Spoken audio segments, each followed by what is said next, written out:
Well, Steam Next Fest is upon us yet again, 2025, and that is a terrifying notion for me as a content creator because, well, that means I've been making videos on RTSs for the last year now, pretty consistently, which is great because I am really dog shit at keeping stuff up consistently. So, well done me. But yes, Steam's Next Fest is upon us, and there is some new RTSs out. One of them is Immortal Gates of Pyre, and I spent some time playing it over the last week. So, what is it? Is it any good? Let's just get into it. So, let's start with a bit of context and development history for you. So, Immortal Gates of Pyre has been actually under development for quite a while. It's been under development for about 8-ish years. I'll get on to a little bit later why that actually isn't as big as it seems. But yes, it originally started off as a game developed in the Starcraft 2 editor's engine and was made by a bunch of Starcraft 2 editors and modders. It had a tournament in that version all the way back in 2017. In 2019, it was formally announced that there was a project being involved, like a larger project being involved in that, and has largely been properly in alpha since 2024. Today is June 2025, and it has had its first public beta demo released for Steam Next Fest. Now, we've heard this story before. A fairly promising team of developers coming together to make a passion project RTS. So what is Immortal Gates of Pyre bringing to the mix? Now, for those of you who haven't been on my channel before, I've actually made a video similar to this before on Zero Space and actually on Battle Aces. So this is not a new concept for me going into RTSs. Basically what I will do is I will go and I will break down the bits that are intrinsically unique about the game and a bit about what's changing and what sort of style is going into it. So let's get into it. Now we'll start with the big things, the Immortals, as are the title of Immortals Gates of Pyre.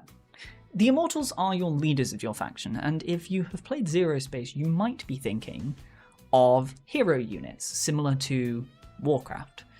It's not like that, no. Immortals are not an actual unit in game you control. They are much more similar to co-op leaders in Starcraft 2, in that they change what units are available to you, and, more importantly, what powers that you have access to. I'll come back to powers just in a sec about what they are and what they do, because it's slightly linked with the next topic, which is the economy. Now, almost all modern RTSs today are attempting to make the game more easy and accessible for new players, whilst not limiting that skill ceiling. We've seen this before in Stormgate by having a much longer time to kill. We've seen this in Zero Space having a more streamlined and simplified building with building queues and stuff. Well, Immortal Gates of Pyre has gone about this in a couple of ways, and the economy is definitely one of them. Now, like a lot of the popular RTSs, there is 2 main in-game resources which can be collected. There is technically a third, but I will come back to that in a sec. The first of those, your minerals, is alloy. The other is called ether. Alloy is collected very similar to minerals in StarCraft 2 or Luminite or most of the games, effectively. You have workers, they go to a place, they collect them, they bring them back, you get resources. Now, workers in this game are actually produced automatically. They still do have a cost associated with them, but it's just automatically deducted from your bank over time, instead of you having to constantly queue them. And interestingly enough, when you build a new base, your new base will start with a limit of only 4 workers. You have to then spend another 400 alloy on top of you originally building the base to upgrade your base to allow it to automatically build more workers. You can double it from 4 to 8. Anytime a worker dies, or is used in a construction, if it's used in buildings, they're just automatically replaced. And so that's one way they have simplified the economy. Now, Ether is the interesting one, because they have both simplified it and added an extra little layer of complexity to it. So, there are 2 main ways of getting Ether, when I naturally came to the game, my first assumption was a bit like Starcraft, that I had to build a refinery or whatever on the gas vein to be able to get it. And you can do that. That is absolutely a way of doing it. You just sort of place the refinery down and then it automatically generates it over time. But, as I discovered when I was first streaming this, in your main base there is also an ability which costs 50 alloy. I go with Ether Surge at the HQ.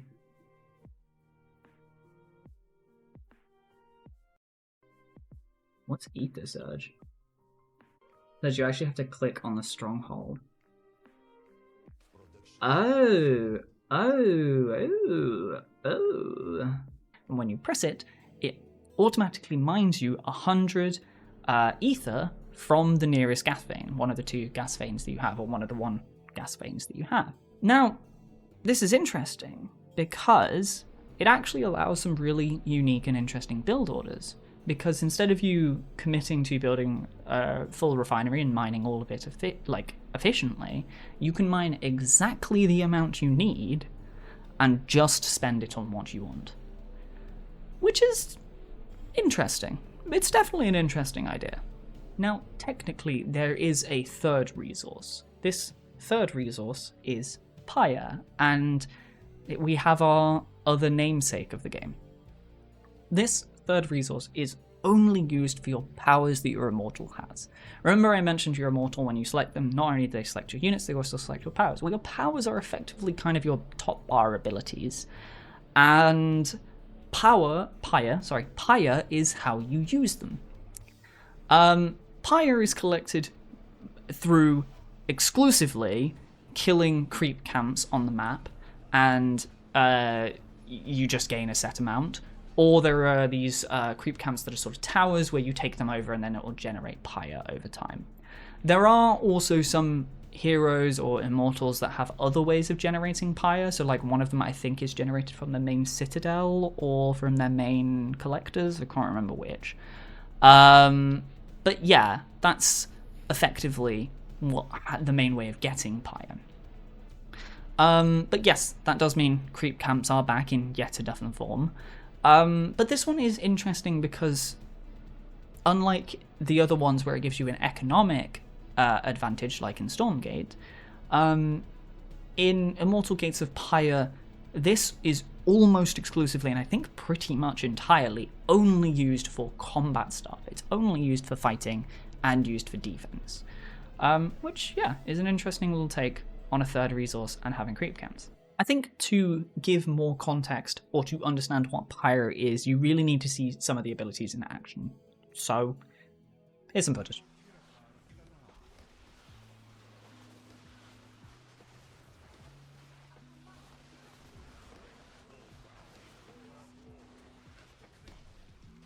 Ooh. Okay.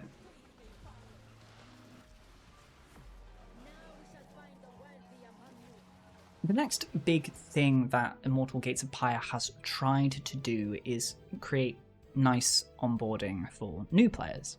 They've tried to unify the controls into one place using the command card, which a lot of games have attempted to do recently. Stormgate and Zero Space have done something very similar, and yeah, Gates of Pyre is another take on this. In this version, they have Z, X, C, and V, that bottom row of characters, as your main buttons, and they are flicking between training units on Z, tech, upgrading tech on X, buildings on C, and using powers on V. They also have a default hotkey. Now this is different from an all-army hotkey. In most of the games you have an all-army hotkey, and an all-army hotkey is one which just selects all units on the map.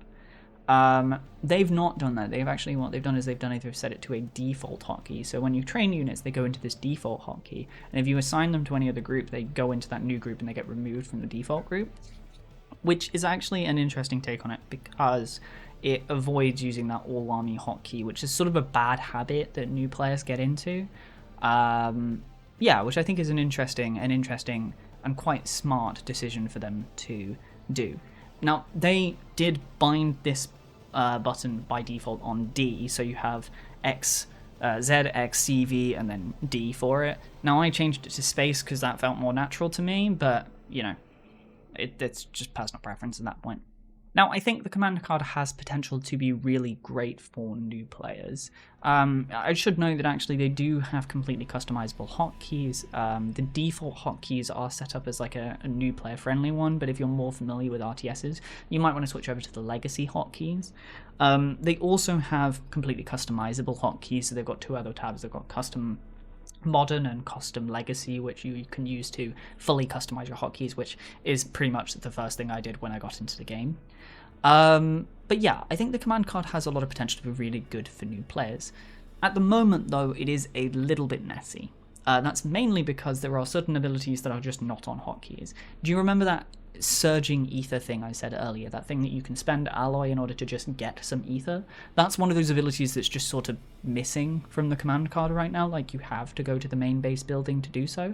I was told that it is supposed to be on there, and it is going to be on there at some point. It just isn't at the moment, and when those will be there, I think it'll absolutely be fine. But yeah, it is a little bit of an odd thing going into it, and if you do play the game today, keep it in mind, it's in its early development phase. Another little tidbit which they've added in for new players is these little tower camps that are around the map. On the current version of the ladder map, these towers or turrets act as very early game defense against some of the worst and most egregious of the cheeses and early game rushes.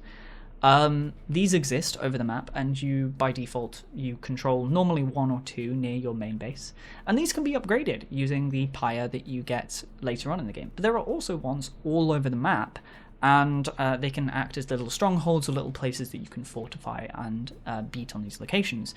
Not only that, you can also, a lot of these points are also available to be killed early on in the game to get a little bit of Pyre as well as a one-time little reward. So a nice little additional sort of map feature that exists currently.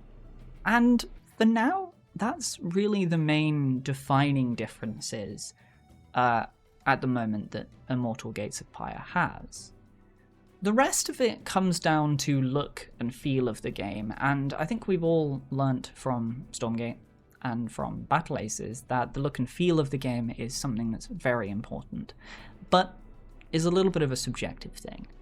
I'm gonna go into it a little bit here to give my opinion on it and to show some of the aspects of the game that I think it does well and that I think that it needs work on, but I want to preface this by saying some of this is subjective and you need to look into it yourself. So generally, I think in an RTS, the look and feel of the game comes down to three main aspects. The first is probably the most obvious: art style and sound effects. How does it look and how does it sound? Does it actually look like something I want to interact with? Is it interesting? Is it visually creative? Is it visually messy? It's an important thing to consider, especially when you go into 3D. Next is things like the responsiveness of the game, things like how long do units take to die? That's what we call the time to kill in the game. How fast is the game? How action-packed is the game?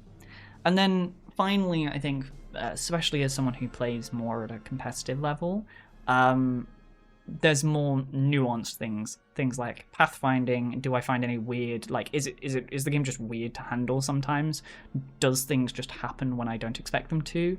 That's the sort of things that matter and come together for a cohesive feel in an RTS. Now, for those who have been following me for a while, they'll know that I am still supporting Stormgate, despite many having criticized the game for having a pretty, let's say, odd art style, and what I will fully admit is kind of dog shit sound effects of the game. In comparison, Battle Aces was one that recently unfortunately got shut down, but really had a fantastically nailed down art style, and oh my god, the noise in that game, incredible. Sound effects, fantastic.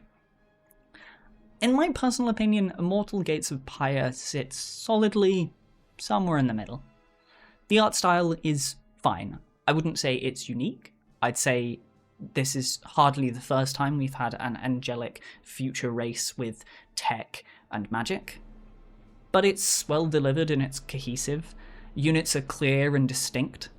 It's pretty easy to tell the difference even in very chaotic situations. I might even go so far to say this does a better job than most modern RTSs do. I might even go as far to say it does a better job than StarCraft 2 does.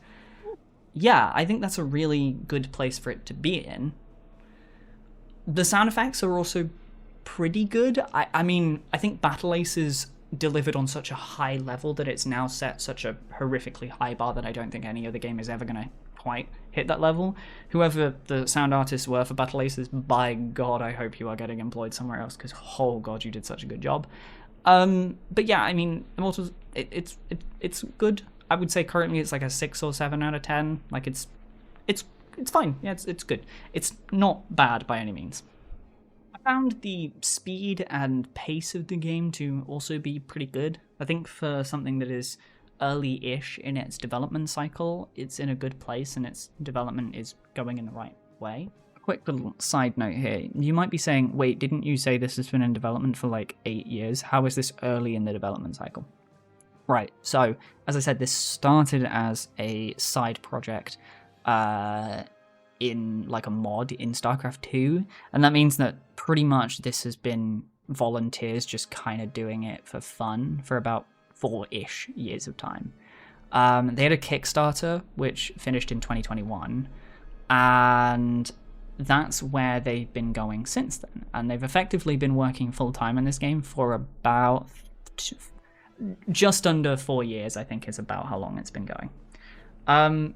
Now, for context, StarCraft 2 was under development since 2003 to 2010. It took 7 years, and Blizzard has a lot more money, time, and resources than Immortal Gates of Pyre and a lot of these smaller RTSs are. So, for a game that's around halfway, maybe through its development cycle, yeah, I think it's in a pretty good place. The final main thing with an RTS these days is about time to kill. So the time to kill is a big debate that is happening in RTSs right now, and basically the idea of it is, well, how long does a unit take to die, sort of on average in the game? StarCraft has an incredibly short time to kill. That is part of what makes the game so explosive and so exciting, but it's horrible for new players. Because if you're a little baby Bronze League Terran and you're sitting with your army at home and you hear your army is under attack and you turn and you tab over there as fast as your little hands can take you and you've been stormed and all of your Marines and Marauders are dead. Whoopsie doopsie. That's a terrible experience for new players. And so generally, most games have tried to increase the time to kill. I mean, we've seen longer time to kills in other RTSs before. I mean, look at Age of Empires, look at normal Warcraft. They had longer time to kills. And a lot of the modern RTSs have turned that up so far. Here's a little chart I made of where I personally feel every game is currently sitting on the time to kill sort of timeline. Here's where I think Immortal Gates of Pyre sits. I don't think it's the fastest that's been out recently. I think Battle Ace has actually had one of the highest, like, geez, units just sometimes disappeared in that game. Kind of similar to Battle Ace to StarCraft, in all honesty. This has a slightly longer time to kill, but I definitely think it's shorter than a lot of the other ones that are out there. I think Zero Space and Stormgate are higher. I mean, Stormgate's is very long. it's a long time to kill. But I think the best way that I can really demonstrate this to you is by just showing you some fights that I had, genuine fights that happened online. So here you go. Here's some footage.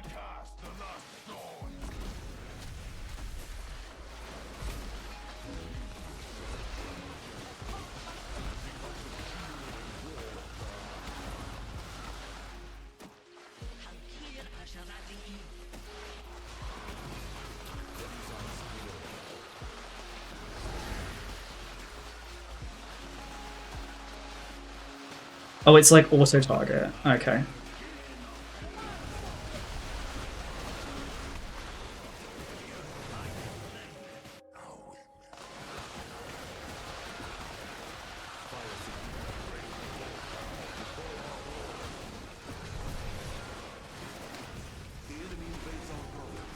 Oh, I'm attacking the wrong things. That's not going to help.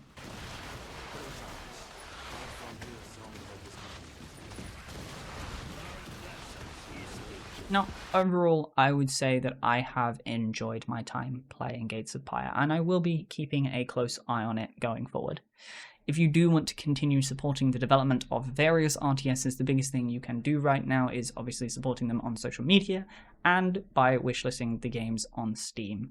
Immortal Gates of Pyre is available on Steam. I will maybe put a link in the description to their thing. It's not sponsored. I just think it's like the polite thing to do when I'm making content on their stuff.